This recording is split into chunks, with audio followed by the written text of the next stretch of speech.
What if the very essence of belief held an intrinsic demand for movement, a silent yet compelling force urging more than mere contemplation? Imagine a discipleship so profound that it permeated the mundane, reshaping not just Sunday rituals or theological knowledge, but the very fabric of existence. Each choice, each spoken word, each connection forged with another soul. Welcome to the Letter of James, an ancient text pulsating with a contemporary urgency, a stark and unflinching guide that has echoed through the corridors of Christian history, persistently challenging believers to embody their faith with unwavering integrity and demonstrable conviction. James, the earthly brother of Jesus, penned these words not as a gentle invitation to a leisurely spiritual pursuit, but as a resounding call to arms, a blueprint for a faith that breathes and acts, a testament to a life visibly transformed by divine encounter. His message, delivered with a directness that borders on confrontation, leaves no sanctuary for passive belief. In the succinct yet potent verse of James 1:22, he commands, "Do not merely listen to the word and so deceive yourselves. Do what it says." Pause and contemplate the weight of this injunction. Envision a life where faith transcends intellectual assent or theological discourse, where it becomes the very rhythm of your being. James envisioned a vibrant community of believers, their identity sculpted not solely by the tenets they held dear, but by the tangible expressions of those beliefs in their daily lives. He summons us to allow our faith to sculpt our decisions, to evolve from passive listeners into active participants in the divine narrative. But who was this James, and what imbued his pronouncements with such enduring authority? He was not merely a sibling by blood to Jesus of Nazareth. He rose to become a pivotal leader within the nascent Christian movement, a shepherd, guiding and fortifying believers through the tempestuous seas of early persecution and hardship. His journey to unwavering faith was not immediate or effortless. During Jesus' earthly ministry, James harbored doubts, a skepticism that perhaps resonated with the very human struggle to reconcile the extraordinary with the ordinary. Yet, the seismic event of the resurrection shattered his doubts, forging him into one of Jesus' most devoted followers, a pillar of strength within the Jerusalem church. His very life stands as a powerful testament to transformative grace, a skeptic turned believer, a brother redefined as a disciple, a man who ultimately offered the ultimate sacrifice for the faith he once questioned. This personal odyssey lends an undeniable weight and authority to his words, a resonance born not of abstract theory but of lived experience. His letter is not the musings of a detached philosopher, but the wisdom of one who has wrestled with doubt and embraced unwavering devotion. As we embark on this exploration of James's timeless wisdom, he compels us to undertake a rigorous self-examination, to delve into the very core of our beliefs and confront ourselves with the uncomfortable truth. Are we genuinely living out the faith we profess, or are we merely engaging in its rhetoric? He confronts the pervasive human tendency toward duplicity, the ease with which we articulate one conviction while our lives, subtly or not so subtly, betray another. In the stark warning of James 4:8, he exhorts, "Come near to God and he will come near to you. Wash your hands, you sinners, and purify your hearts, you double-minded." His words issue a clarion call for a singular, unwavering commitment, a faith that does not vacillate between the sacred and the secular, but stands resolute in trust and obedience. Within the relatively compact verses of James's letter, we discover profound guidance on navigating the inevitable trials of life, on exercising dominion over the untamed power of our tongues, on dismantling the insidious barriers of favoritism, and on cultivating the often elusive virtue of patience. Each topic addressed is not confined to abstract theological concepts, but is firmly rooted in the gritty realities of everyday human experience, yet each is imbued with a profound spiritual significance. James does not shy away from the uncomfortable truths that often lie dormant beneath the surface of our spiritual lives. He does not simply instruct us to possess faith, he painstakingly illustrates what authentic faith looks like when translated into tangible action. As you engage with this unfolding exploration of James's enduring wisdom, I urge you to consider the piercing questions his words might ignite within your own heart.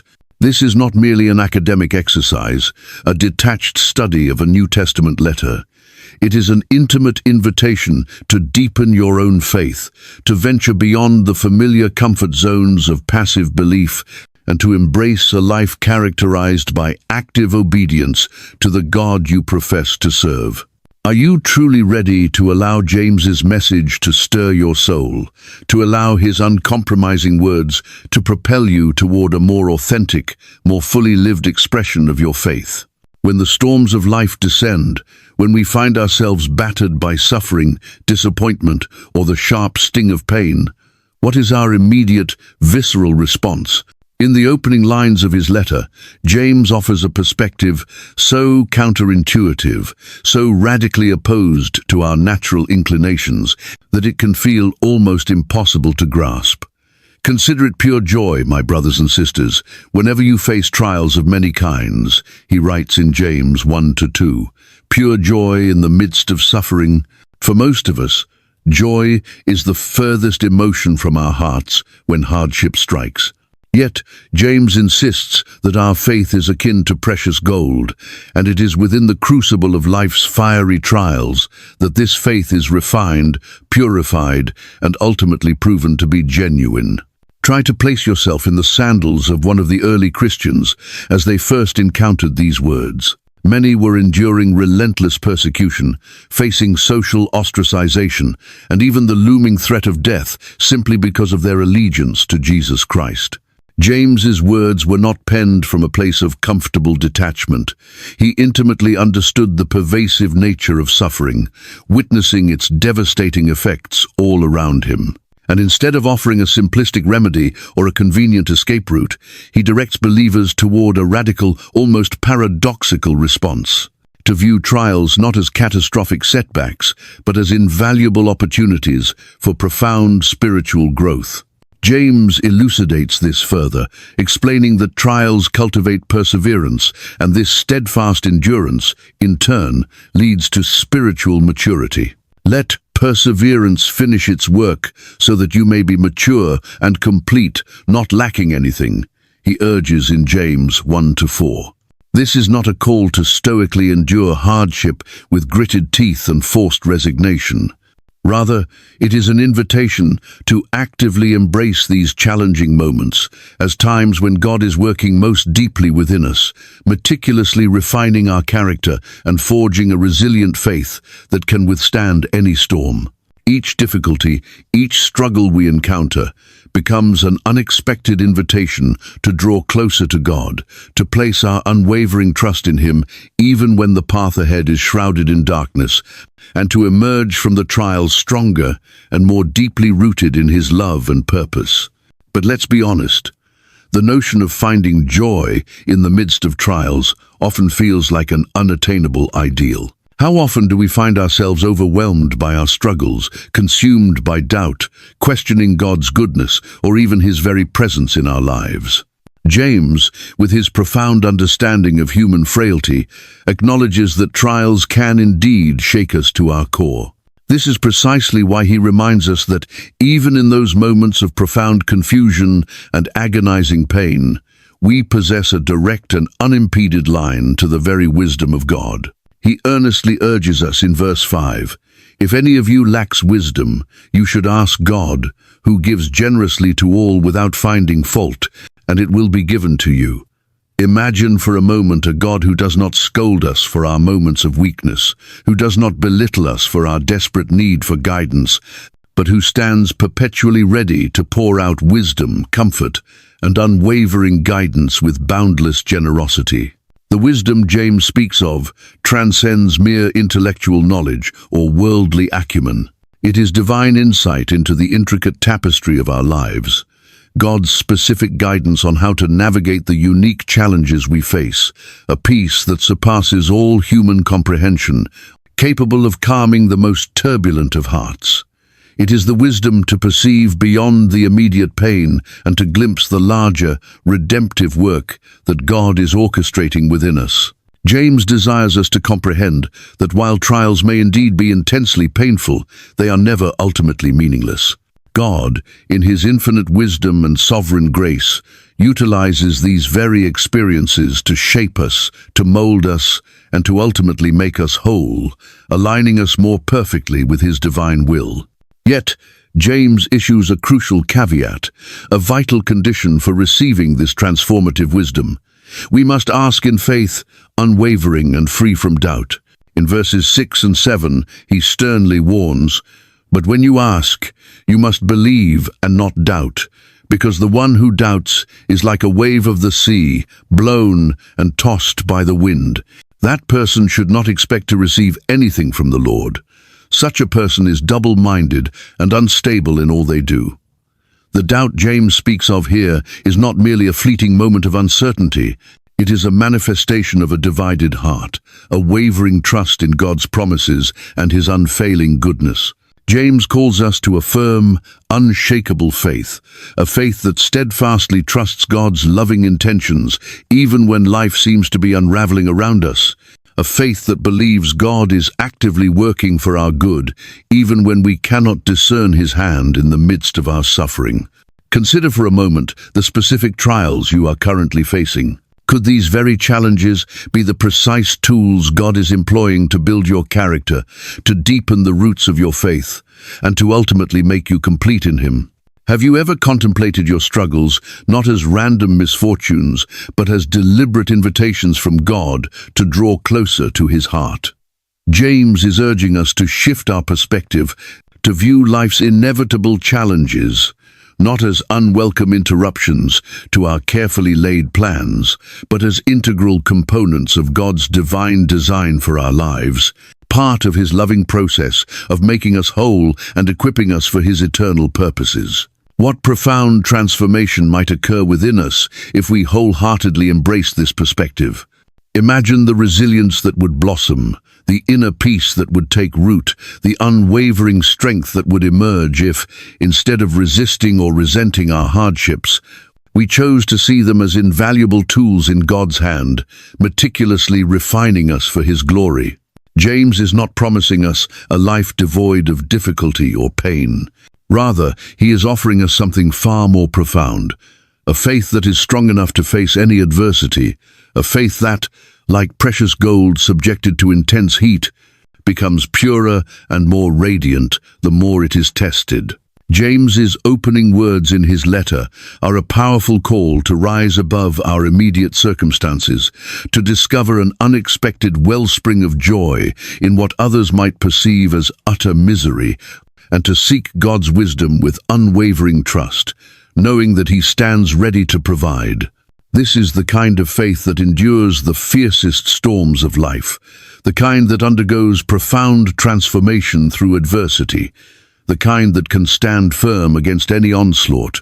As we continue our journey through the book of James, let us hold fast to this initial call to joy, to steadfast perseverance, and to unwavering faith in the midst of trials. For as James so powerfully reminds us, God is not merely interested in helping us survive our struggles. His ultimate desire is for us to thrive in them, to emerge from the crucible of adversity stronger, purer, and more deeply rooted in him than ever before. James leaves no room for ambiguity when it comes to the practical outworking of faith. In a world saturated with eloquent pronouncements and hollow gestures, he challenges believers to manifest their faith through radical authenticity. What good is it, my brothers and sisters, if someone claims to have faith but has no deeds? Can such faith save them? This piercing question, posed in James 2:14, strikes at the very heart of the matter. James is not advocating for a mere addition of good works to our already packed schedules, nor is he suggesting a superficial adherence to religious rituals. His call is for a faith that is vibrant, alive, and palpably evident in every facet of our existence. Envision a seed nestled within fertile soil. If that seed possesses life, if it is healthy and vital, it will inevitably break through the confines of the earth, sending forth tender shoots, unfurling leaves, and eventually bearing fruit. Conversely, if no growth occurs, if there is no discernible change above the surface, we instinctively know that something is fundamentally amiss beneath. Faith, James argues with compelling clarity, operates in precisely the same manner. If it is genuine, if it possesses true vitality, it will naturally and spontaneously give rise to action. If no such action is forthcoming, we are left with an empty facade, a mere assertion devoid of substance. To illustrate this crucial point, James paints a vivid and relatable scenario. Suppose a brother or a sister is without clothes and daily food. If one of you says to them, "Go in peace, keep warm and well fed," but does nothing about their physical needs, what good is it? James 2:15-16. It is a scene that resonates across cultures and generations, the well-intentioned words, the expressions of sympathy, perhaps even fervent prayers, yet a complete absence of tangible assistance. James's point is both potent and profoundly simple. Faith that merely evokes feelings of compassion without translating into concrete action is not true faith at all. It is a phantom, a hollow imitation of the genuine article. It is at this juncture that James's tone becomes almost deliberately provocative. He directly challenges his readers, stating, "Show me your faith without deeds, and I will show you my faith by my deeds." James 2:18. He compels us to critically examine the content of our beliefs and to honestly assess whether our actions provide a true reflection of those beliefs. For, in the ultimate analysis, actions invariably speak with a far greater resonance than words alone. James is not negating the foundational truth that salvation is attained through faith in Jesus Christ. Rather, he is vehemently asserting that authentic faith cannot remain a hidden entity, a flickering flame concealed in darkness. It must, by its very nature, radiate outward, illuminating the lives of those around us through tangible acts of love and service. The life of Abraham, a figure revered as the patriarch of faith, provides a powerful and enduring example for James. He writes, "Was not our father Abraham considered righteous for what he did when he offered his son Isaac on the altar?" You see that his faith and his actions were working together, and his faith was made complete by what he did. James 2:21-22. Abraham's faith was not a theoretical construct or a passive acceptance of theological principles. It was profoundly real, so real that it propelled him to trust God to such an extent that he was willing to act in a manner that defied all human logic and parental instinct.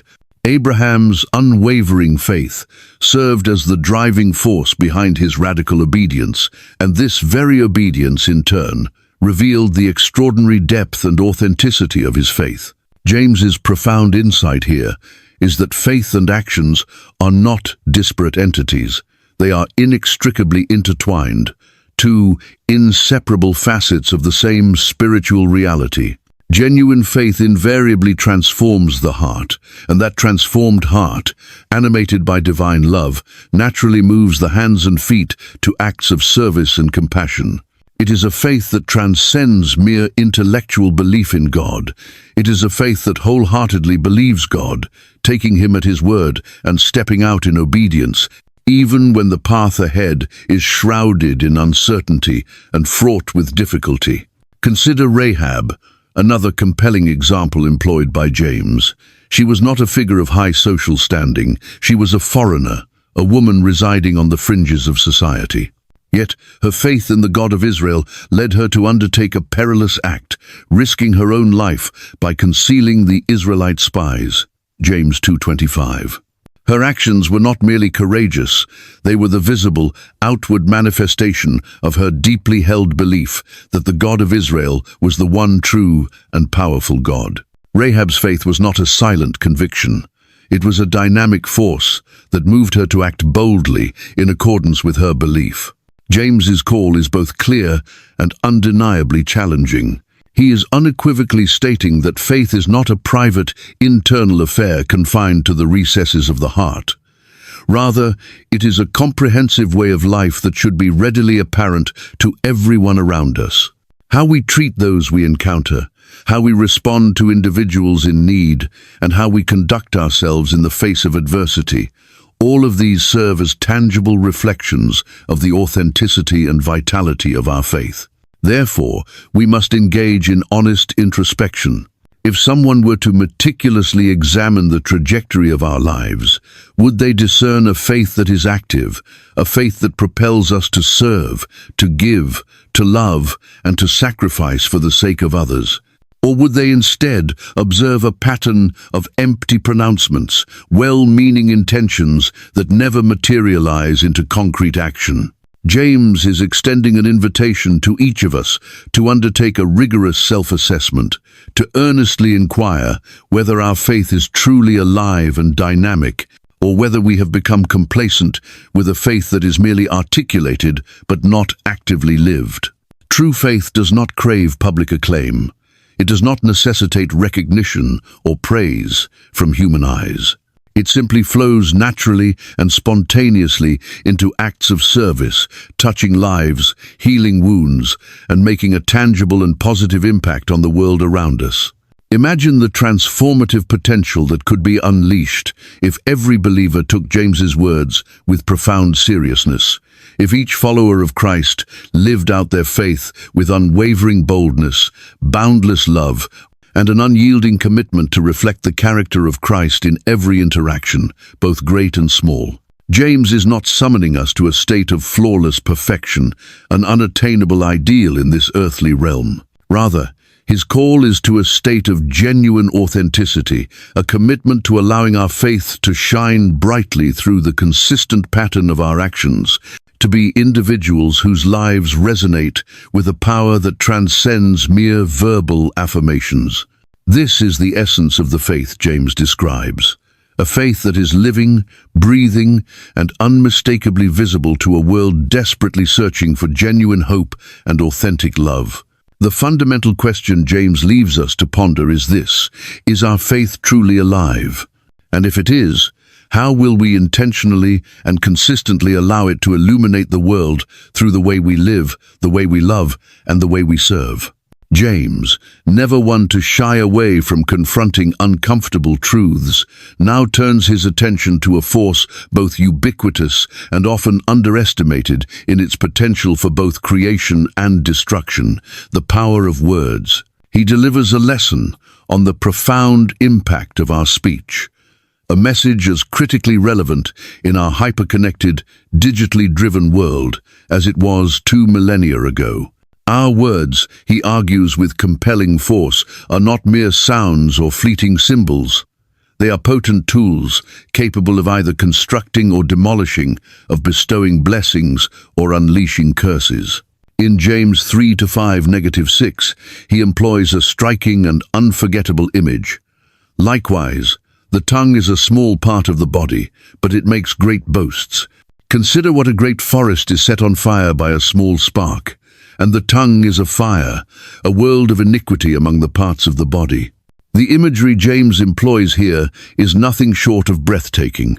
Picture a seemingly insignificant spark landing in the dry underbrush of a vast forest. A momentary flicker, easily dismissed as inconsequential. Yet, within moments, it ignites, spreading with terrifying speed and consuming everything in its path, leaving behind a landscape of charred devastation.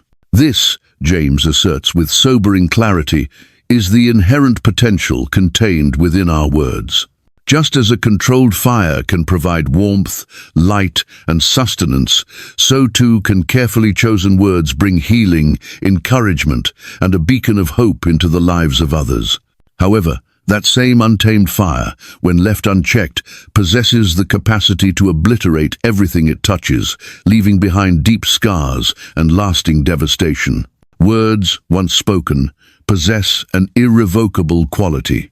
They take root in the hearts and minds of those who hear them, spreading like tendrils and wielding the power to irrevocably alter lives for both profound good and immeasurable harm. James does not attempt to diminish the formidable challenge of exercising control over our speech. In fact, he makes a rather startling declaration. All kinds of animals, birds, reptiles, and sea creatures are being tamed and have been tamed by mankind, but no human being can tame the tongue. James 3:7-8.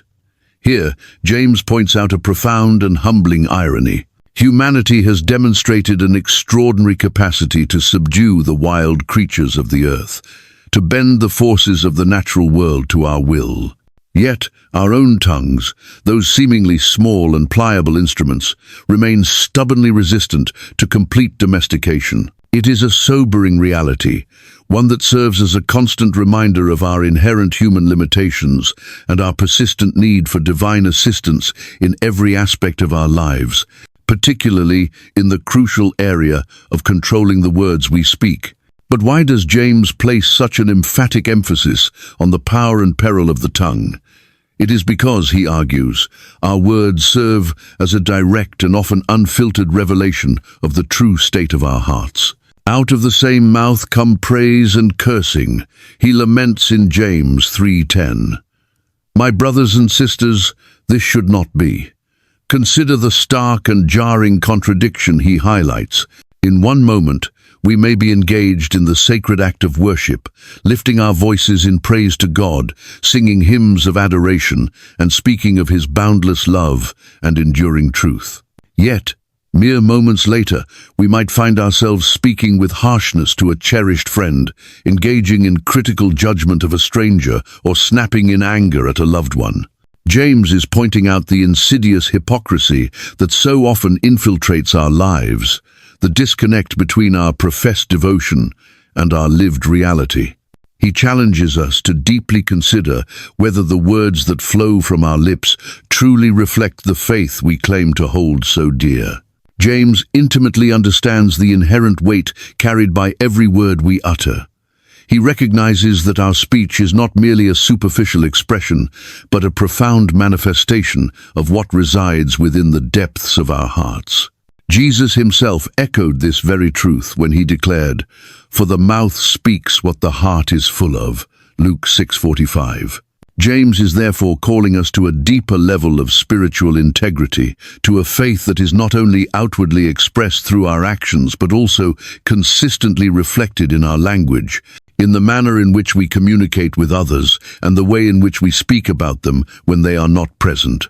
If we truly profess to follow Christ, then our speech, by its very nature, should mirror his character, his unconditional love, his abundant grace, and his unwavering truth. The challenge James presents here is one that demands our constant vigilance and intentional effort. Reflect for a moment on how often unguarded words slip from our tongues in moments of anger or frustration, words that we later deeply regret. Consider the times we have succumbed to the temptation of gossip, spreading rumors or engaging in negative talk that casts shadows on the reputations of others. These seemingly small and perhaps easily dismissed moments, James reminds us, carry significant weight in the eyes of God and in their impact on human hearts. Every word, every phrase, every sentence we utter possesses the inherent power to either uplift and encourage or to wound and destroy. James, however, does not leave us mired in despair, overwhelmed by the formidable task of taming the tongue. While he acknowledges the inherent difficulty of achieving perfect control over our speech, his teachings ultimately point us back to God's inexhaustible strength and boundless wisdom. Taming the tongue is not about achieving flawless articulation or never making a verbal misstep. Rather, it is a lifelong journey of seeking God's guidance in every conversation, earnestly asking for his grace to empower us to utilize our words as instruments of life and healing, rather than weapons of destruction and division. So, what does this transformative process look like in the context of our daily lives? It might involve consciously pausing before reacting in anger, deliberately choosing silence over the temptation of harmful gossip, or intentionally offering words of encouragement and affirmation in situations where criticism might otherwise flow freely. It is the ongoing discipline of rigorously examining our motives before we speak, asking ourselves the crucial question, will this word bring blessing or inflict a wound? Will it serve to build up and edify, or will it tear down and diminish? Imagine the profound difference it would make in our relationships and communities if we approached every conversation as a sacred opportunity to reflect the love and grace of Christ. James's challenge is not merely to refrain from overtly harmful speech. It is an invitation to cultivate a profound intentionality in our communication. He calls us to aspire to be individuals whose words consistently bring healing, comfort, and genuine encouragement to those around us. Imagine being known as someone whose words consistently inspire hope, someone who speaks with wisdom, kindness, and unwavering compassion.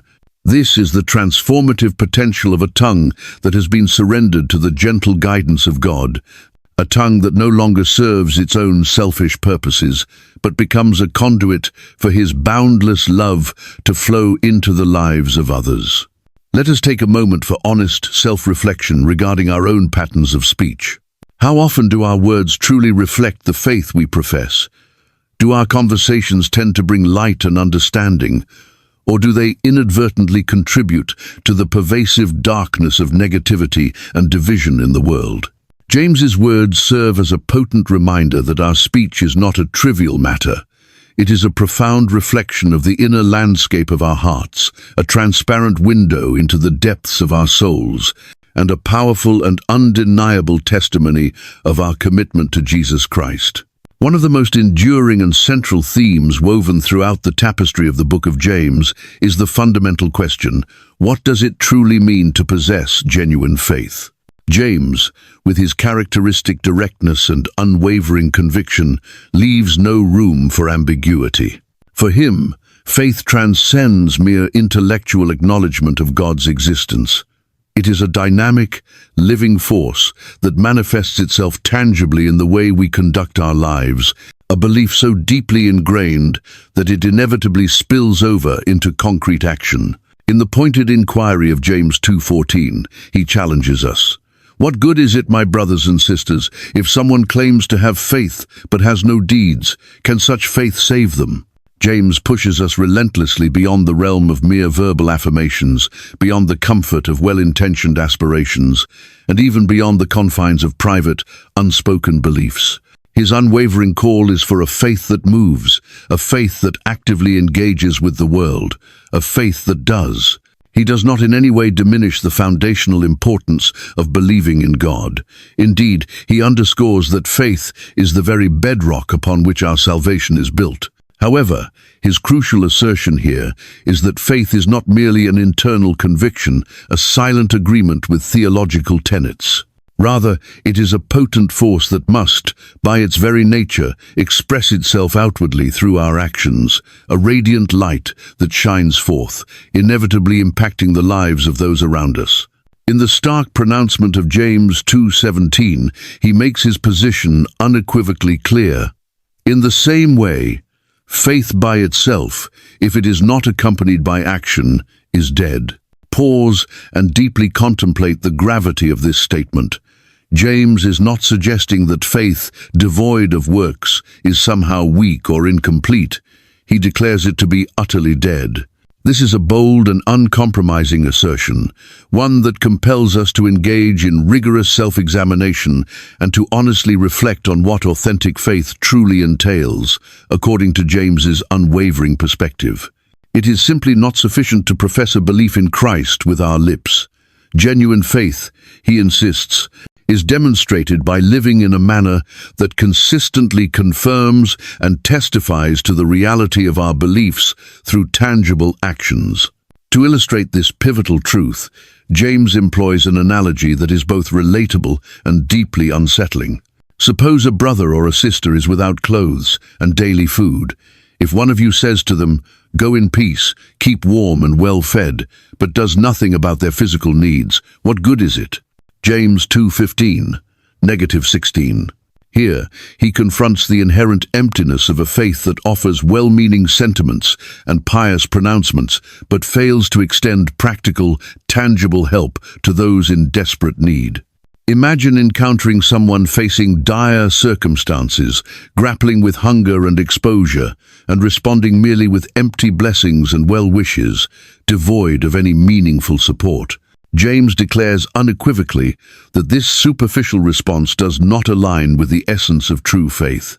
It is crucial to understand that James is not advocating for a system of works-based salvation, suggesting that our good deeds somehow earn us favor or merit with God.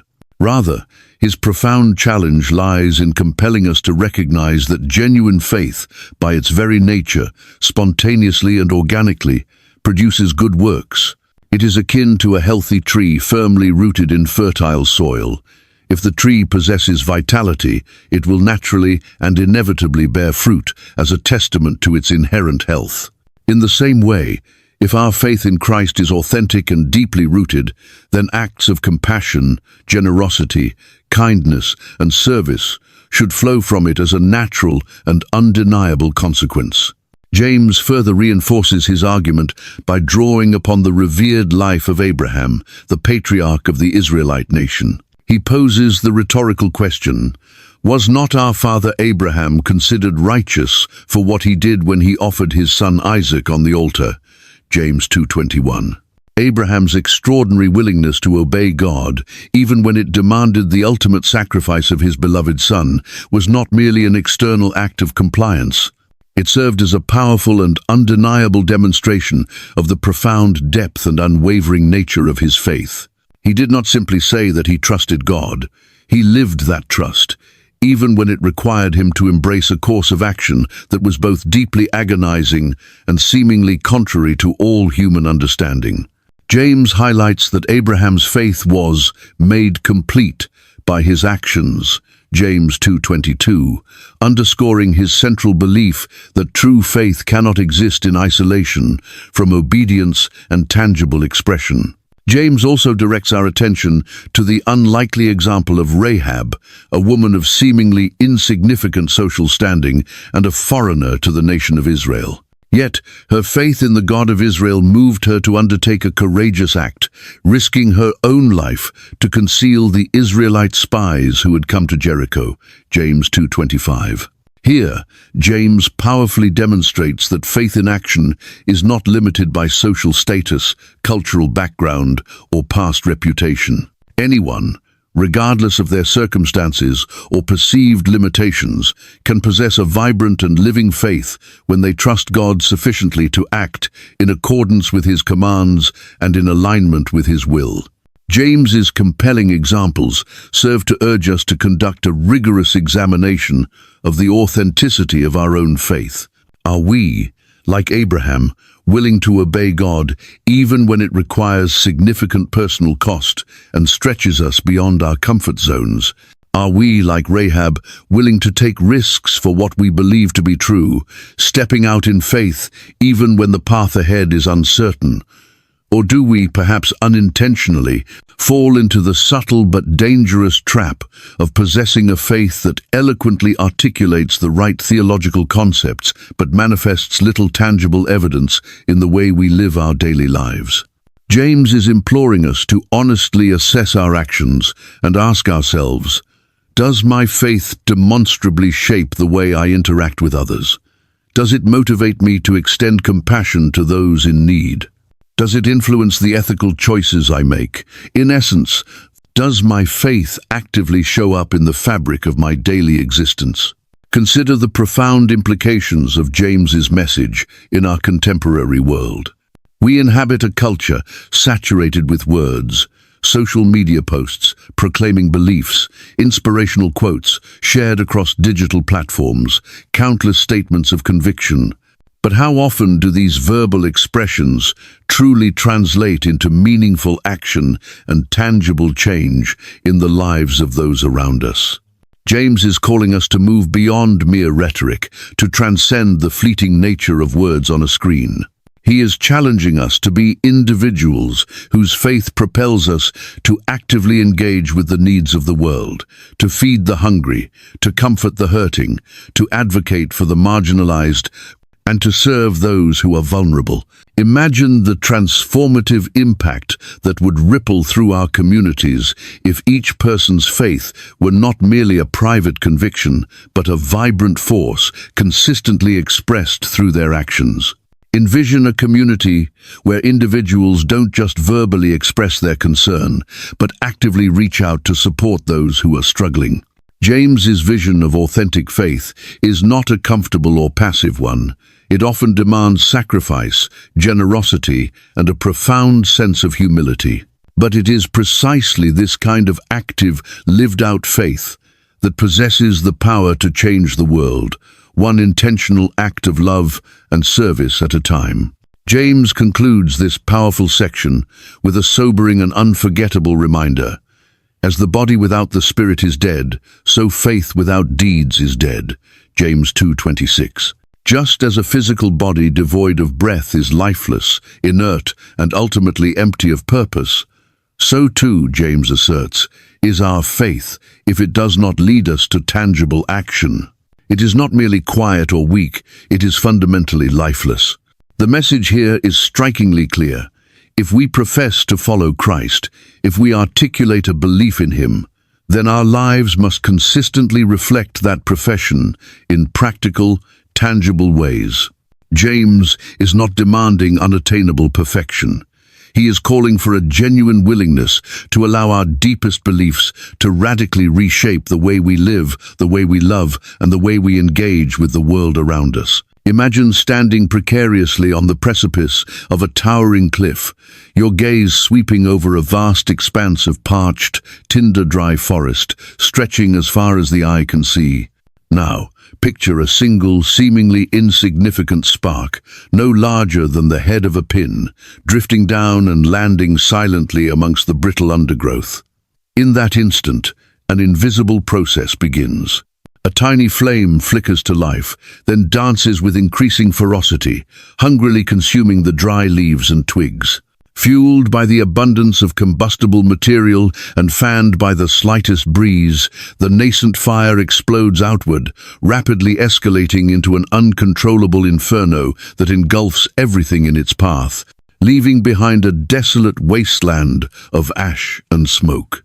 This stark and terrifying image is precisely the analogy James employs to vividly illustrate the immense and often devastating power of our words, warning us that our tongues, seemingly small and innocuous, possess the potential to ignite conflagrations that can consume entire lives and relationships. In James 3:5-6, he delivers this sobering truth. Likewise, the tongue is a small part of the body, but it makes great boasts. Consider what a great forest is set on fire by a small spark. And the tongue is a fire, a world of iniquity among the parts of the body. It pollutes the whole body, sets the course of life on fire, and is itself set on fire by hell. Here, James is not engaging in hyperbole or dramatic exaggeration. He is piercing through our often complacent awareness, forcefully opening our eyes to the profound and far-reaching impact of the words we speak. In an era where communication transcends geographical boundaries and words travel with unprecedented speed and reach through the vast networks of social media, instant messaging, and endless channels of digital interaction, James's ancient warning resonates with an even greater urgency and relevance. One ill-conceived word, one unguarded moment of anger, one impulsive and poorly considered statement can spread with the terrifying speed and destructive force of a wildfire, leaving behind a trail of hurt, brokenness, and deep division in its wake. James compels us to recognize that our words are never neutral. They are active agents, constantly at work, either building up and edifying or tearing down and demolishing the fragile foundations of human connection. They have the inherent capacity to either breathe life and hope into weary souls or to inflict deep and lasting wounds that may never fully heal. James delves even deeper into the treacherous nature of the tongue, describing it as a restless evil, full of deadly poison. James 3-8. This is strong and unflinching language, intentionally designed to shock us into a stark realization of just how exceedingly difficult it is to truly master our speech. We may delude ourselves into believing that we are firmly in control of the words we choose to utter, but James insists that the tongue possesses an unpredictable and volatile nature, capable of inflicting incredible harm if left unchecked and unbridled. He even goes so far as to compare it to a wild and untamable beast, a force that resists complete human subjugation. And yet, despite this formidable challenge, the power inherent in our words is precisely the domain that God calls us to diligently control, to rigorously discipline, and to intentionally harness for purposes of good, reflecting His own character and intentions. Consider this profound and unsettling inconsistency. With the tongue we praise our Lord and Father, and with it we curse human beings who have been made in God's likeness. Out of the same mouth come praise and cursing. My brothers and sisters, this should not be. James 3-9-10. The very same lips that offer fervent prayers of adoration to God on a Sunday morning can, with alarming ease, turn around and engage in harsh criticism, malicious gossip, or bitter condemnation of another human being on Monday. This jarring contradiction, James points out with unmistakable clarity, should not characterize the lives of those who claim to follow Christ. If we truly love and revere God, if we genuinely seek to live in accordance with His image and likeness, then our words must consistently align with His attributes of love, kindness, grace, and unwavering truth. The fundamental challenge James lays before us is to recognize and accept that our words serve as a transparent and often brutally honest reflection of the inner landscape of our hearts. What flows forth from our mouths, he asserts, invariably reveals the true contents of our inner being.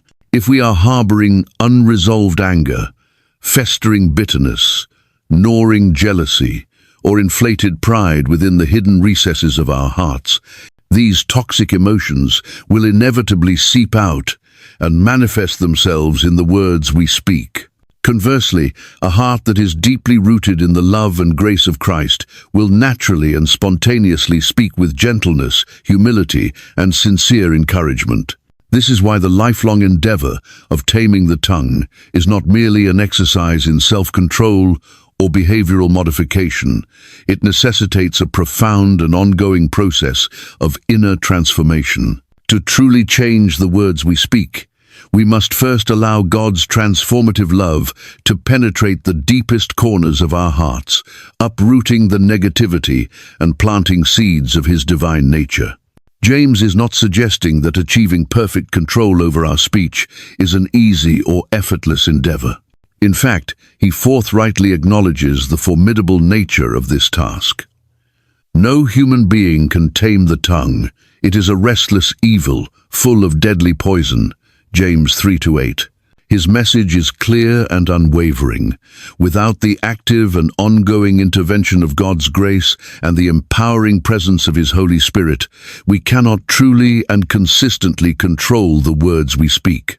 It is a lifelong struggle that demands our daily surrender to God's authority, a conscious and intentional commitment to allowing Him to shape not only the words we utter, but also the very thoughts and feelings we harbor toward others. The process of taming the tongue necessitates a deep and abiding humility, a willingness to openly acknowledge our own inherent flaws and shortcomings, and a fervent desire to allow God's transformative love to reshape us from the innermost core of our being. So, what does this transformative process of taming the tongue look like in the practical realities of our everyday lives? It often begins with the conscious discipline of pausing before we speak, intentionally taking a moment to consider the potential impact of our words. It involves thoughtfully and carefully choosing the language we employ, striving to use our speech as a tool to build up and edify others, rather than to tear them down or diminish their worth. It requires a heightened awareness of how we speak about others when they are not present, diligently resisting the insidious temptation of engaging in gossip and refraining from offering criticism that does not stem from a genuine desire to help and restore. It often means choosing the wisdom of silence over the immediate gratification of speaking in anger or haste, and consciously opting for words imbued with grace and understanding over those tinged with judgment and condemnation. James's teachings on the tongue serve as a profound call to personal accountability, urgently compelling us to recognize the immense weight and lasting consequences of every word we speak. Imagine the transformative impact that would ripple through our relationships, our families, and our communities if each of us made a conscious and unwavering commitment to speak words of life, hope, and genuine kindness into every conversation we engage in. What if we collectively resolved to intentionally use our words as instruments of healing and reconciliation, rather than as weapons of division and harm? What if we made a deliberate choice to consistently bless instead of curse, to affirm instead of criticize? Our personal relationships would be profoundly transformed, our communities would become havens of support and encouragement, and the light of our faith would shine brightly through every word we utter, illuminating the path for those around us.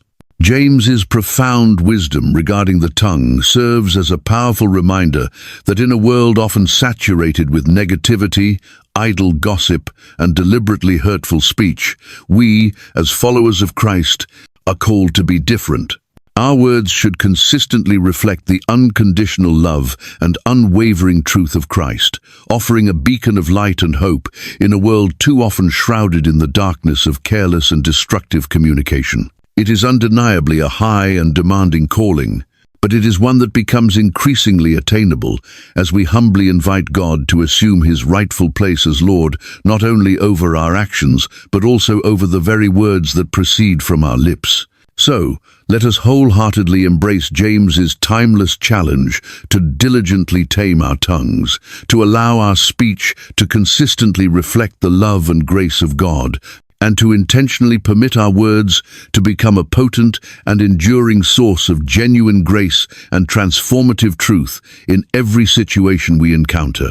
As James continues his compelling discourse, he pivots to a fundamental aspect of the Christian life that profoundly influences our decisions, shapes our relationships, and ultimately determines the trajectory of our spiritual journey: the pursuit of wisdom.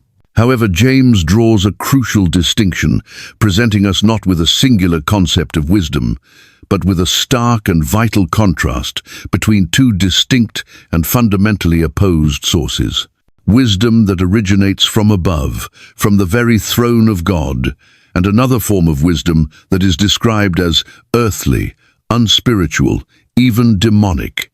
James 3:15.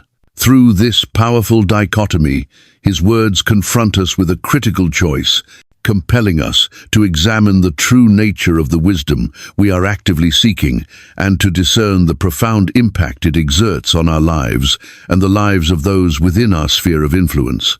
James initiates this pivotal discussion by posing a direct and thought-provoking question: who is wise and understanding among you? James 3:13.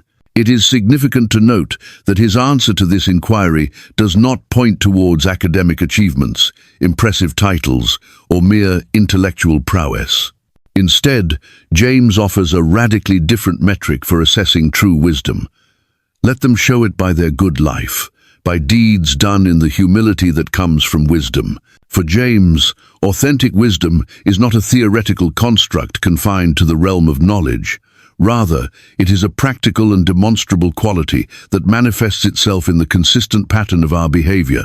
True wisdom, he asserts, invariably produces humility, gentleness, and a deep-seated peace, qualities that serve as unmistakable indicators of a life that has been profoundly shaped by a genuine encounter with God's divine nature. However, James issues a crucial warning, alerting us to the existence of a counterfeit form of wisdom, one that may initially appear alluring or even logically sound from a worldly perspective, yet ultimately leads to chaos, discord, and spiritual destruction. He describes this earthly wisdom as being characterized by bitter envy and selfish ambition. James 3:14. This insidious form of wisdom is primarily driven by a relentless pursuit of personal gain, an inflated sense of pride, and a pervasive desire to elevate oneself above others, often at their direct expense. Reflect on how frequently we encounter this type of wisdom in the contemporary world. The pervasive ideology that urges us to prioritize our own needs above all else, to relentlessly climb the ladder of success, even if it necessitates stepping on those around us, and to doggedly pursue our own self-interests, regardless of the ethical or relational costs involved. It is the wisdom that equates success with the accumulation of material wealth, the acquisition of power, and the attainment of high social status. James unequivocally declares that this earthly wisdom is not merely flawed or inadequate. It is inherently dangerous. For where you have envy and selfish ambition, there you find disorder and every evil practice. James 3:16.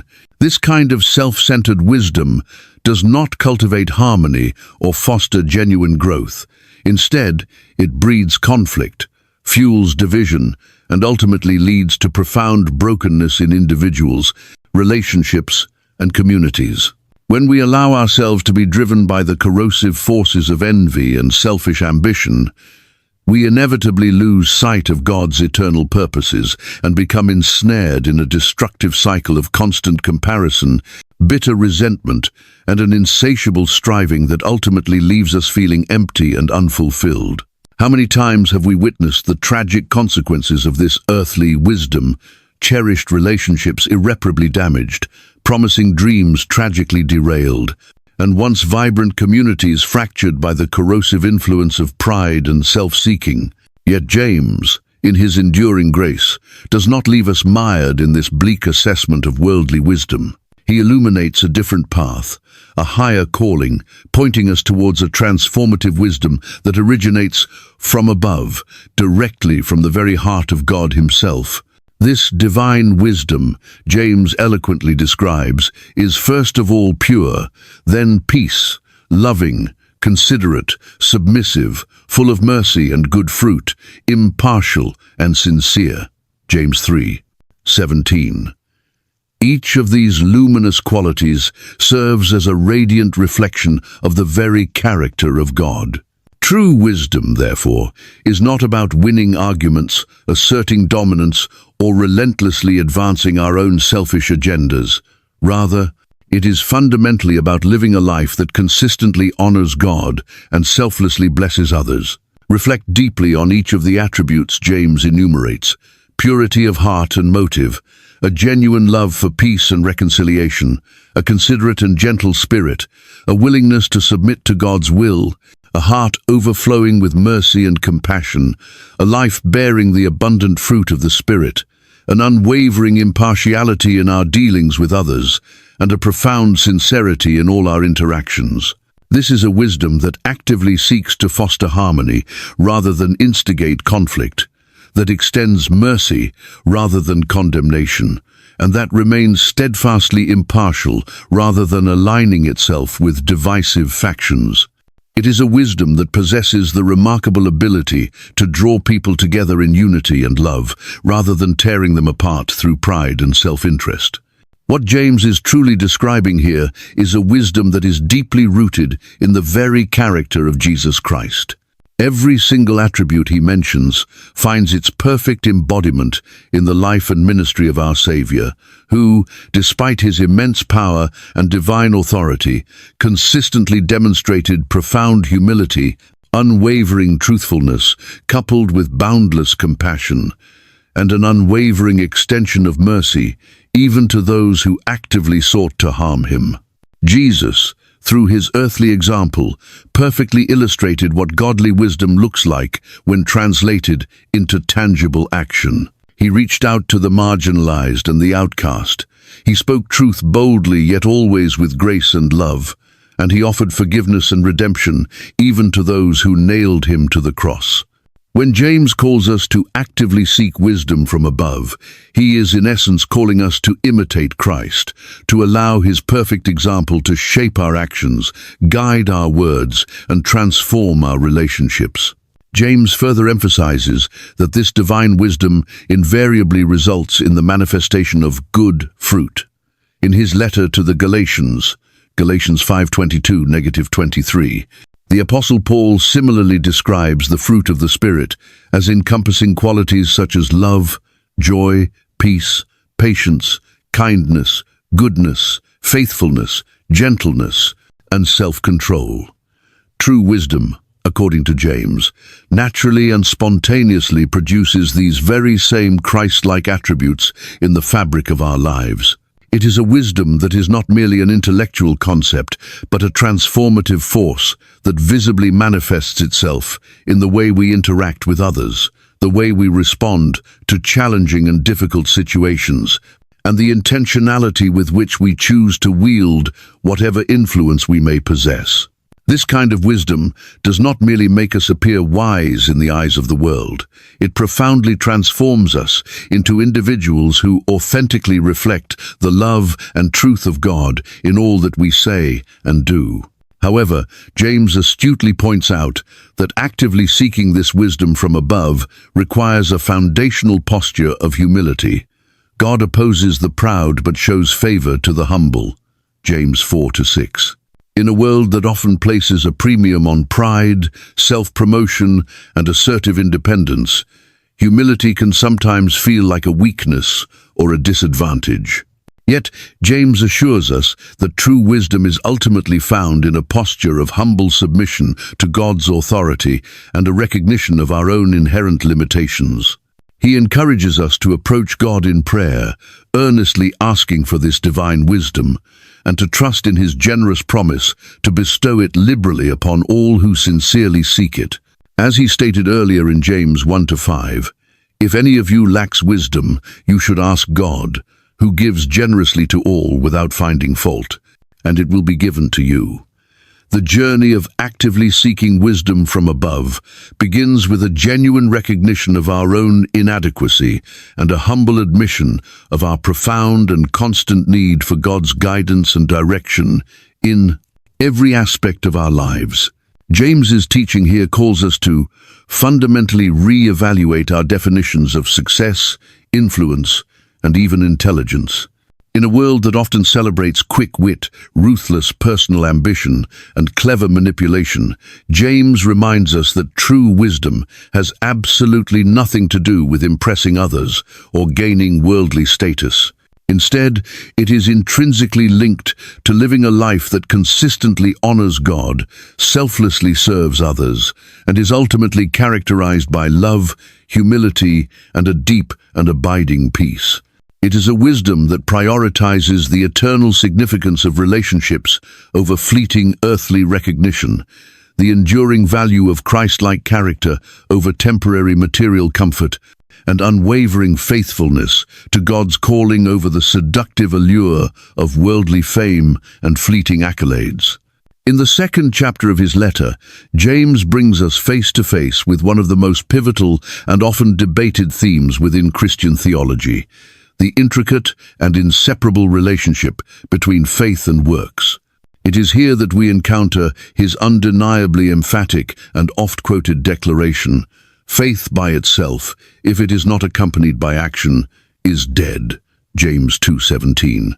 This powerful statement has ignited countless theological discussions and interpretations throughout the centuries. Yet, at its very core, James's message remains strikingly simple, profoundly direct, and deeply convicting.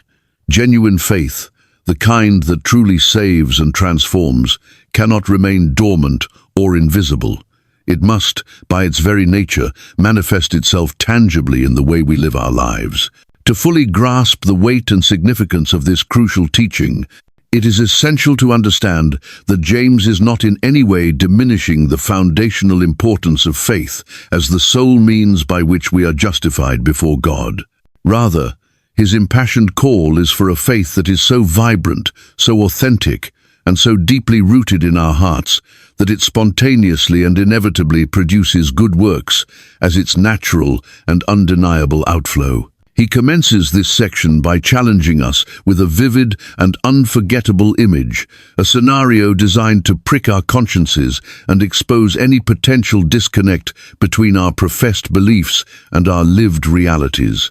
Imagine encountering an individual in desperate and abject need, lacking basic necessities such as food and clothing, and responding to their plight with nothing more than well-intentioned but ultimately empty platitudes.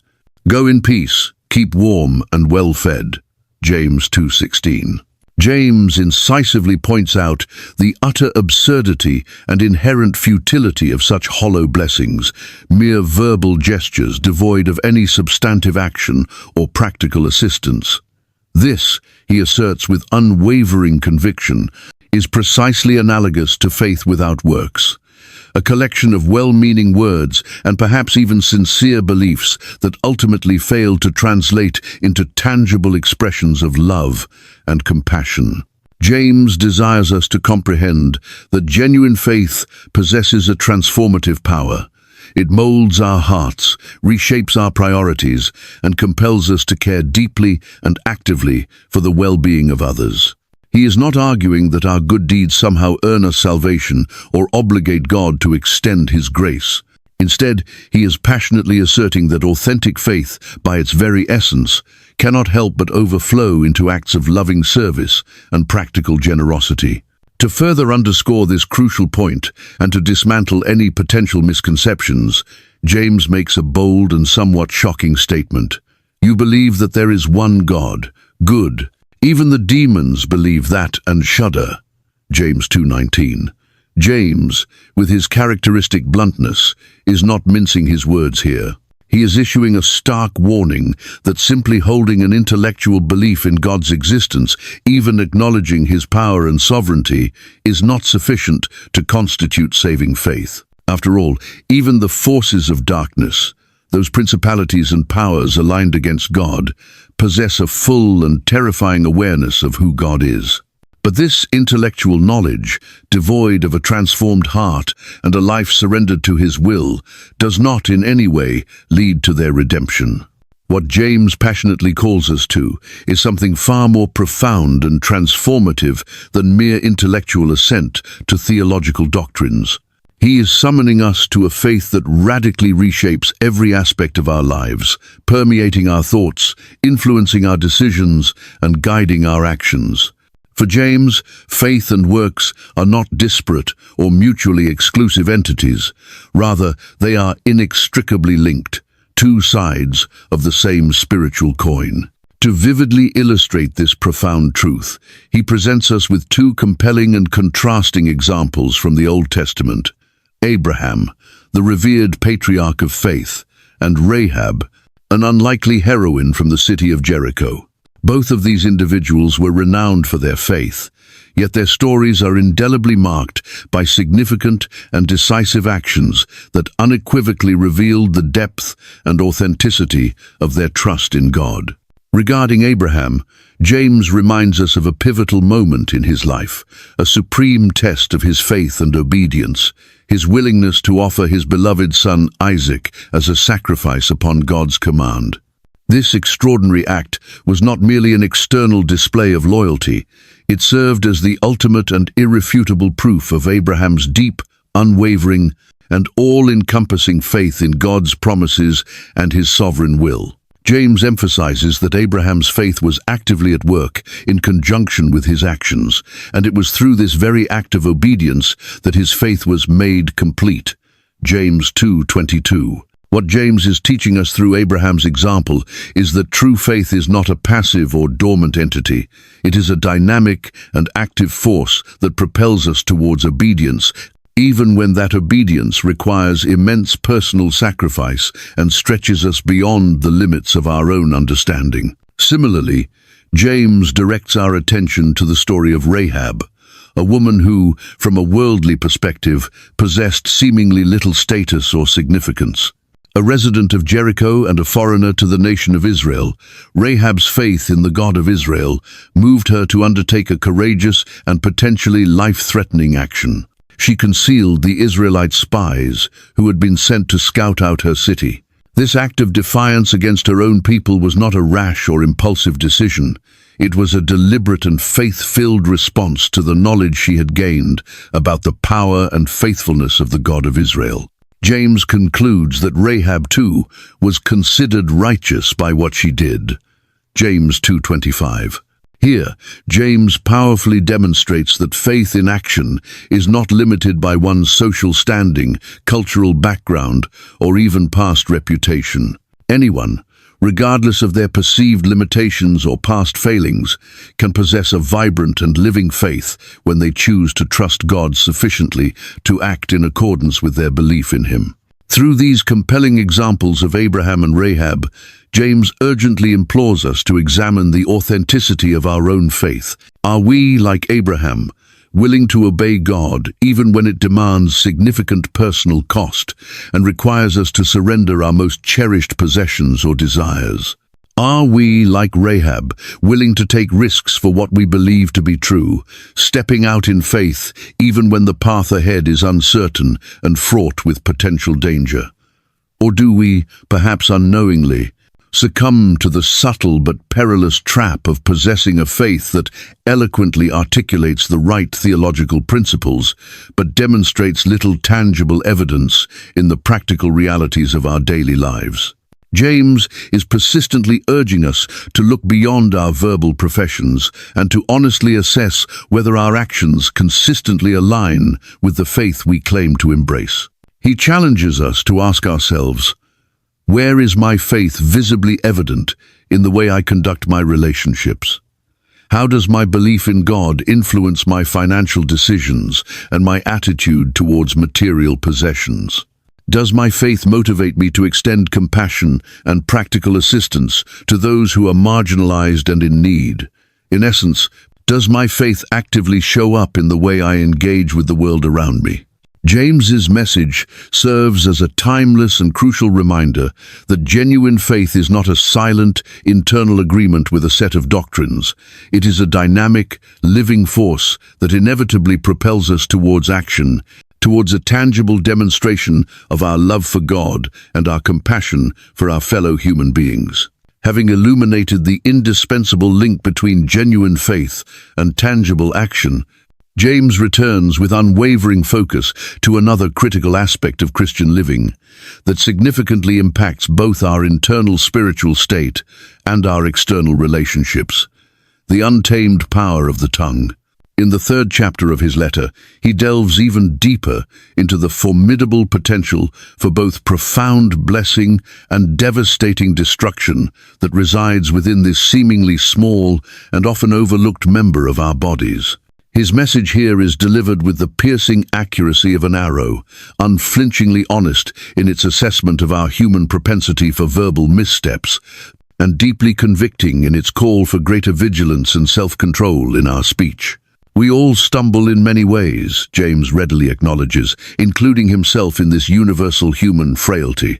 Yet he immediately underscores the gravity of verbal transgression, stating, "Anyone who is never at fault in what they say is perfect, able to keep their whole body in check." James 3:2. This sobering declaration highlights the immense challenge of consistently bridling our tongues and suggests a direct correlation between mastery over our words and overall self-discipline. James again employs vivid and memorable analogies to illustrate the disproportionate influence of the tongue. He likens it to bits in the mouths of horses to make them obey us, and a small rudder on a large ship, James 3:3-4. In both instances, he highlights how a relatively small instrument possesses the remarkable capacity to direct and control something significantly larger and more powerful. Just as a skillfully placed bit can guide a mighty steed and a small rudder can steer a massive vessel through turbulent waters, so too can our words, though seemingly insignificant in themselves, exert immense influence over the course of our lives and the lives of those around us. What we choose to say, how we articulate our thoughts and feelings about ourselves, about others, and ultimately about God, profoundly shapes our individual paths and reveals the true condition of our hearts to the world. Building upon these potent images, James reiterates his stark warning about the destructive potential of the tongue, declaring it to be a fire, a world of iniquity among the parts of the body. James 3. Loke. He emphasizes the tongue's capacity to pollute the whole body, set the course of life on fire, and is itself set on fire by hell. This is forceful and uncompromising language, intended to shake us out of any complacency regarding the words we speak. A single thoughtless remark, a spiteful whisper, a carelessly spread rumor, or a moment of uncontrolled anger unleashed through our words can ignite a chain reaction of hurt, resentment, and brokenness that can have devastating and long-lasting consequences. Have you ever experienced the sharp sting of regret immediately after uttering words you knew you shouldn't have said? Or perhaps witnessed the palpable pain in someone's eyes as a result of a flippant joke or a cutting criticism? James is not engaging in hyperbole when he asserts that the untamed tongue can set the entire trajectory of a person's life ablaze. The pervasive power of words is undeniable, evident in every facet of human interaction, in the intimacy of our closest relationships, within the dynamics of our communities, and even on the grand scale of nations. Words have the remarkable ability to inspire profound love and unwavering hope, yet they can also sow the insidious seeds of bitter anger, deep division, and lasting pain. Consider the tragic history of conflicts ignited by inflammatory rhetoric, the countless friendships fractured by unkind comments, and the devastating impact of lies and deceit on families and trust. James makes it unequivocally clear that we can never afford to underestimate the profound and far-reaching influence of our speech. But James pushes his critique even further, exposing a deeply troubling inconsistency within human nature. With the tongue we praise our Lord and Father, and with it we curse human beings who have been made in God's likeness. James 3-9. He highlights the painful paradox that the very same mouth we use to offer heartfelt praise and adoration to God can, with alarming ease and frequency, be turned to the task of speaking cruelly, engaging in malicious gossip, or uttering bitter condemnations against our fellow human beings, who, as James reminds us, bear the very image of God. Out of the same mouth come praise and cursing, he laments. My brothers and sisters, this should not be. James 3:10. For James, this glaring inconsistency is not merely a minor moral lapse. It strikes at the very heart of our spiritual integrity, revealing a fundamental disconnect between the love and reverence we profess for God and the way we treat those created in His image. James challenges us to deeply consider the stark contrast between the sacred act of worship and the often unholy nature of our everyday conversations and judgments. If we truly love and honor God, how can we simultaneously demean and denigrate those whom He Himself has created and loves? The challenge James lays before us is a call to profound self-awareness, urging us to recognize that our words are not merely random expressions of thought, but rather a direct and reliable reflection of the inner state of our hearts. What we habitually speak, James implies, provides a telling glimpse into the underlying attitudes, beliefs, and values that reside within us. If our hearts are harboring unresolved anger, festering bitterness, gnawing jealousy, or inflated pride, these toxic emotions will inevitably find their way out through the words we speak. Conversely, a heart that has been genuinely transformed by the love and grace of Christ will naturally and spontaneously speak with greater kindness, humility, and genuine encouragement. This is why the lifelong journey of taming the tongue is not simply about mastering a set of behavioral techniques or adhering to a list of verbal prohibitions. It necessitates a deep and ongoing process of spiritual transformation, a yielding of our hearts to the refining work of the Holy Spirit. To truly change the words we speak, we must first allow God to purify our hearts, uprooting the negativity and planting the seeds of His own divine nature within us. James, ever the realist, does not offer any simplistic solutions or suggest that controlling our speech is an easy or quickly accomplished task. In fact, he underscores the inherent difficulty, stating that no human being can tame the tongue. It is a restless evil, full of deadly poison. James 3-8. His message is clear. In our own strength and through mere human willpower, we are ultimately incapable of fully and consistently bridling our tongues. It is a lifelong struggle that demands our daily surrender to God's authority, a conscious and intentional commitment to allowing Him to shape not only the words we utter, but also the very thoughts and feelings that give rise to them. The process of taming the tongue requires a profound and abiding humility, a willingness to openly acknowledge our own inherent flaws and our repeated failures, and a fervent desire to allow God's transformative love to reshape us from the innermost core of our being. So, what does this ongoing process of taming the tongue look like in the practical realities of our everyday interactions? It often begins with the simple yet powerful discipline of pausing before we speak, intentionally taking a moment to consider the potential impact of our words. It involves thoughtfully and carefully choosing the language we employ, consciously striving to use our speech as a tool to build up and edify those around us, rather than to tear them down or diminish their worth. It requires a heightened awareness of how we speak about others, particularly when they are not present to defend themselves, diligently resisting the insidious temptation of engaging in gossip and refraining from offering criticism that does not stem from a genuine desire to help and restore. It often means choosing the wisdom of silence over the immediate and often destructive impulse to speak in anger or haste, and consciously opting for words that are infused with grace, understanding, and compassion over those that are tinged with judgment, condemnation, or bitterness. James's persistent teaching on the tongue serves as a crucial call to personal accountability, urgently compelling us to recognize the immense weight and lasting consequences of every single word that proceeds from our lips. Imagine the transformative impact that would ripple through our families, our workplaces, and our wider communities if each of us made a conscious and unwavering commitment to speak words that bring life, instill hope, and radiate genuine kindness into every single conversation we engage in. What if we collectively resolved to intentionally use our words as instruments of healing, reconciliation, and encouragement, rather than as weapons of division, destruction, and despair? What if we made a deliberate and consistent choice to bless instead of curse, to affirm instead of criticize, to build up instead of tear down? Our personal relationships would undoubtedly be strengthened and deepened.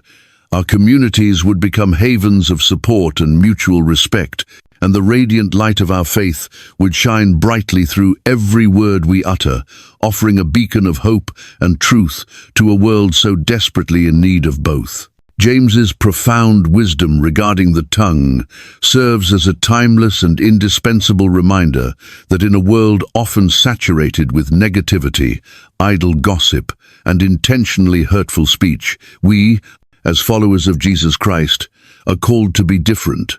Our words should consistently reflect the unconditional love, unwavering truth, and abundant grace of our Savior, offering a refreshing draught of living water to a parched and weary world. It is undeniably a high and demanding calling, but it is one that becomes increasingly possible as we humbly and consistently invite God to assume His rightful place as Lord, not only over our actions, but also over the very words that we speak. As James's letter nears its conclusion, he returns to a theme of paramount importance for navigating the complexities of life and fostering authentic Christian community: the profound distinction between worldly wisdom and the wisdom that descends from above.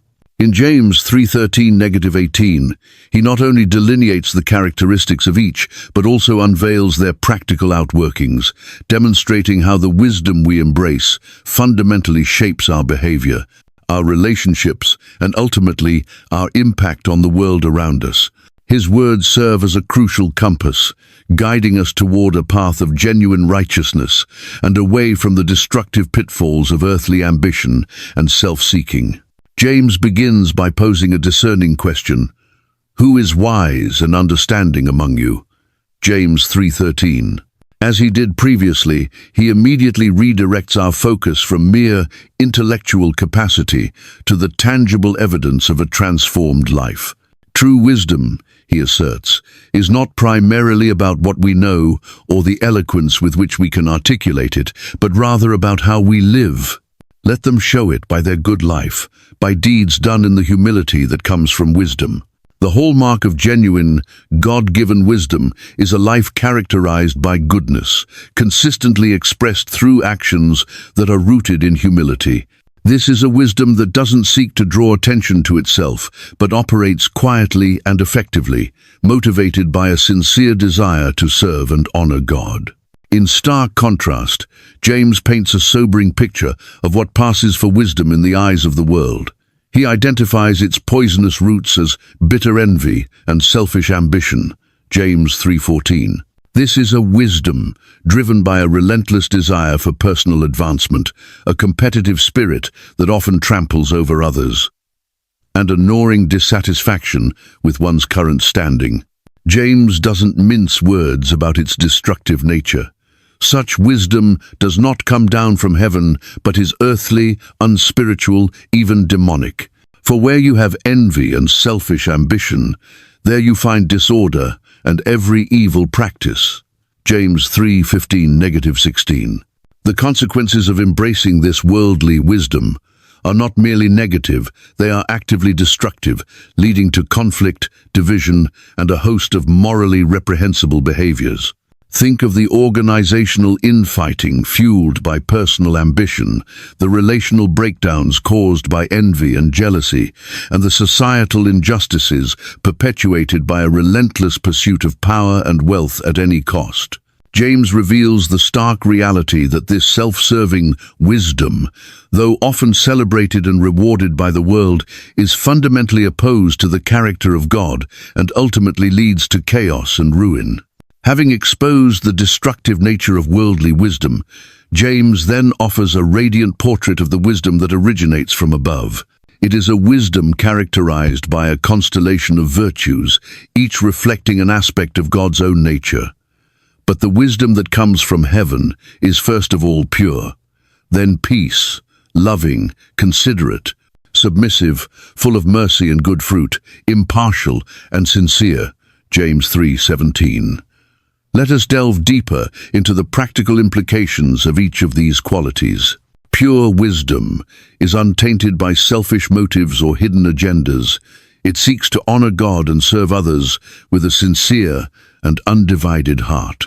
Peace, loving wisdom actively seeks reconciliation and harmony, building bridges instead of erecting walls, and prioritizing unity over division.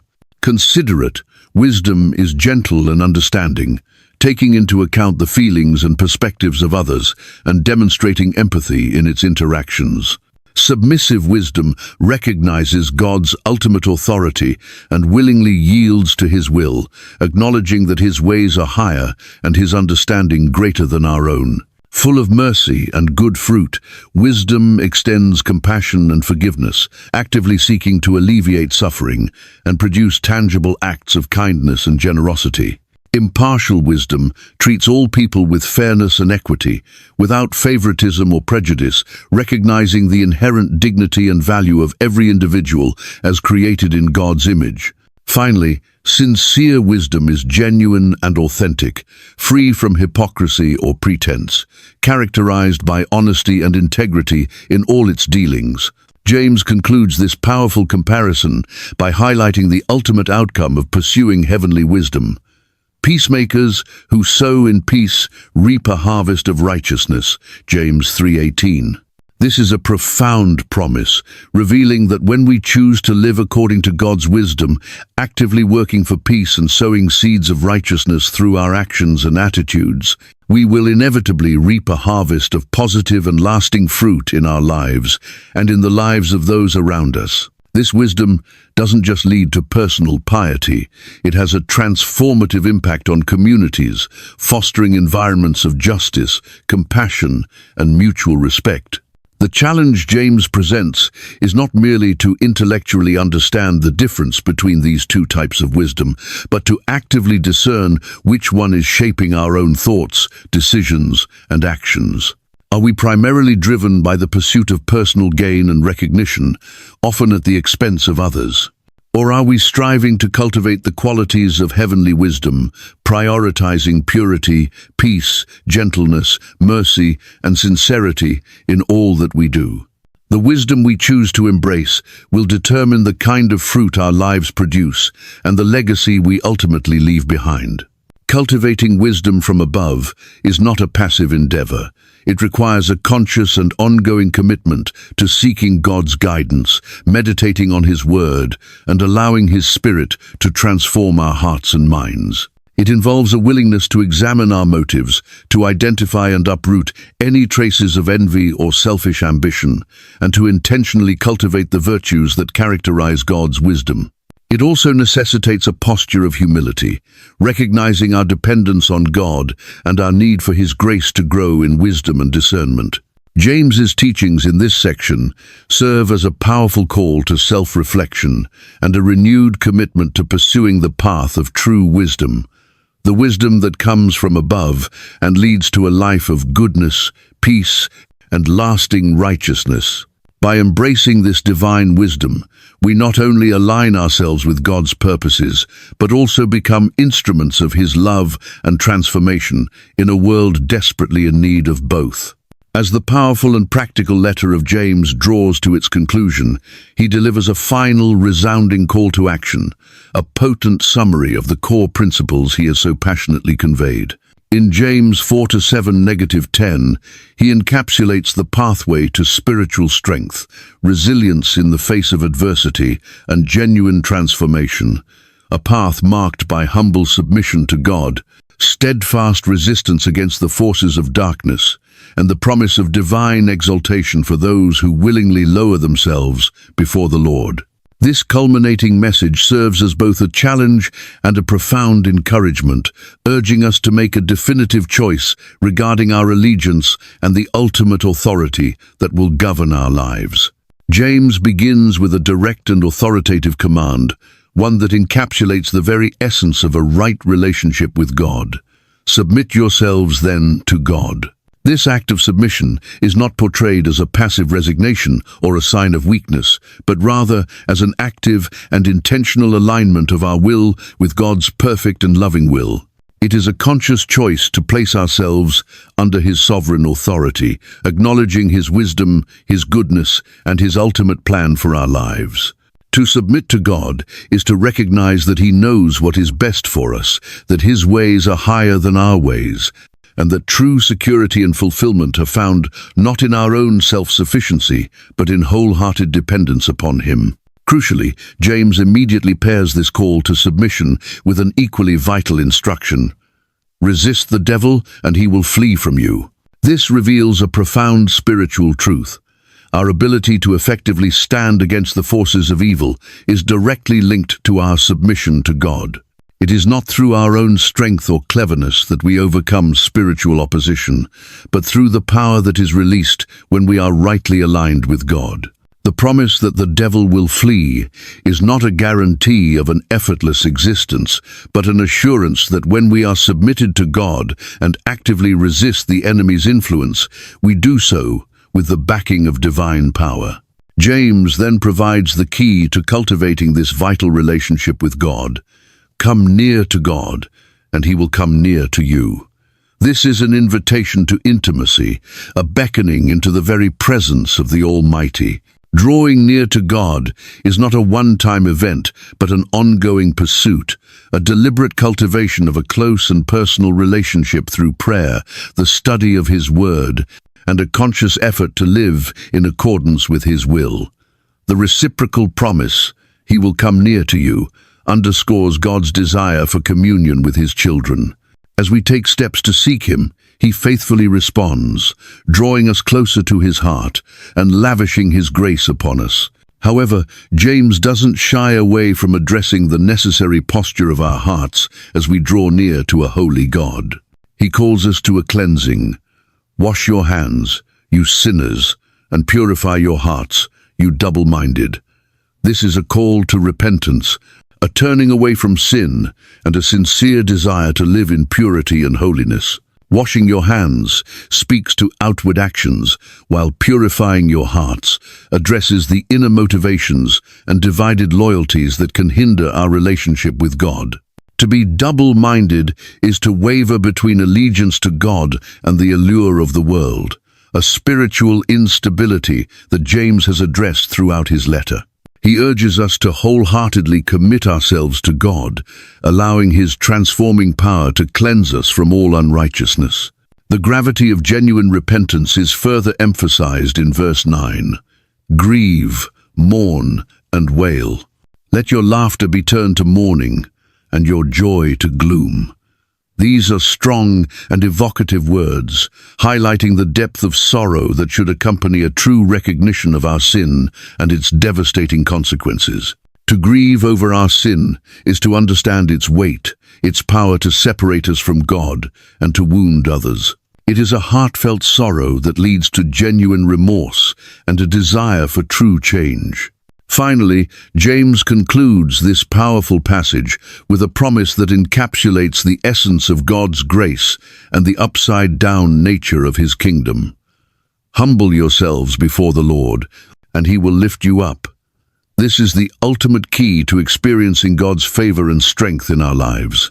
Humility is not about self-deprecation or remaining in a perpetually low state, but about recognizing our dependence on God and willingly surrendering our pride and self-reliance to His authority. In a world that often exalts self-promotion and the pursuit of personal glory, James reveals that true exaltation comes not through our own efforts, but through God's gracious hand, lifting up those who humbly bow before Him. As we reflect on these final exhortations from James, we are confronted with the fundamental choice that underpins our entire Christian walk. Will we choose to submit to God's loving authority, or will we cling to our own self-will and limited understanding? Will we actively resist the temptations of the enemy, drawing strength from our relationship with God, or will we succumb to the allure of worldly values and fleeting pleasures? Will we humble ourselves before the Lord, acknowledging our need for His grace and guidance, or will we allow pride to erect barriers between ourselves and the divine? James's letter has been a challenging yet profoundly encouraging journey, a call to a faith that is not passive or merely intellectual, but actively lived out in every aspect of our lives. He has urged us to find joy in trials, to demonstrate our faith through tangible actions of love and service, to exercise diligent control over the power of our words, to seek wisdom from above rather than being swayed by worldly ambition, and ultimately to submit ourselves fully to God, resisting the devil and embracing a posture of humility. As we carry the enduring wisdom of James forward, let us not merely be hearers of his powerful message, but active doers. Let us examine our own lives in light of his uncompromising words, asking ourselves, how can I more fully submit to God's will today? In what areas do I need to more actively resist the influence of the enemy? Am I cultivating a deeper intimacy with God through prayer and His Word? Am I allowing His transforming power to purify my heart and guide my actions? Am I embracing humility as the foundation of my relationship with God and others? The book of James serves as a timeless reminder that genuine faith is not a destination, but a continuous journey of growth, refinement, and active obedience. It is a call to a faith that transforms not just our beliefs, but our very way of life, making us more and more into the likeness of our Savior, Jesus Christ. As we step out each day, let us strive to live out the practical wisdom of James, allowing our faith to be a vibrant and undeniable testament to the love and grace of God in action, bringing blessing and transformation to a world that so desperately needs to see and experience the reality of a living faith. This concludes our story. I hope it met your expectations for length, drama, and the unveiling of unexpected truths. It was a fascinating journey. All videos on this channel are fictional works. All situations, characters, and events depicted in the videos are created by the creative team and do not reflect any real-life events, organizations, or individuals. The names of characters in the videos are created randomly. Any resemblance to the names of any real individuals or organizations is purely coincidental and unintentional. We are committed to ensuring that the content on this channel does not contain elements that incite, distort, or negatively impact any individual, organization, or group. If any content causes misunderstanding, we are willing to receive feedback and make appropriate adjustments. The images used in the videos are for illustrative purposes only.